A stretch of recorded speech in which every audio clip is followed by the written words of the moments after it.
మనం ఎప్పుడు తిరుమలకు వెళ్తూ ఉంటాం, కానీ ఈసారి తిరుమలకు వెళ్లేటప్పుడు ఈ 3 విషయాలను గుర్తుంచుకోండి. 1. తిరుమల కొండపై చెప్పులు వేసుకుని తిరగకూడదు.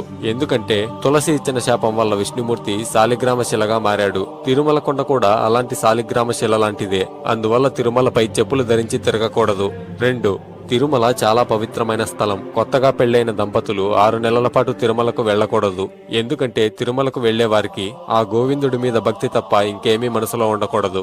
కొత్తగా పెళ్లైన దంపతులకి మనసులో కామవాంఛలు ఎక్కువగా ఉంటాయి. అందువలన కొత్తగా పెళ్లైన దంపతులు 6 నెలల పాటు తిరుమలకు వెళ్లకూడదు.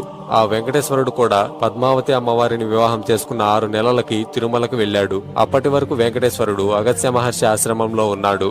3. ప్రతి రాత్రి బ్రహ్మతో పాటు మిగతా దేవతలందరూ స్వయంగా స్వామివారిని అభిషేకిస్తారు. అందుకోసం ఆలయాన్ని మూసే ముందు గర్భగుడిలో కొన్ని పుష్పాలని అలాగే కొంత నీటిని ఉంచుతారు. తరువాత మరుసటి రోజు ఆ నీటిలో మరికొంత నీటిని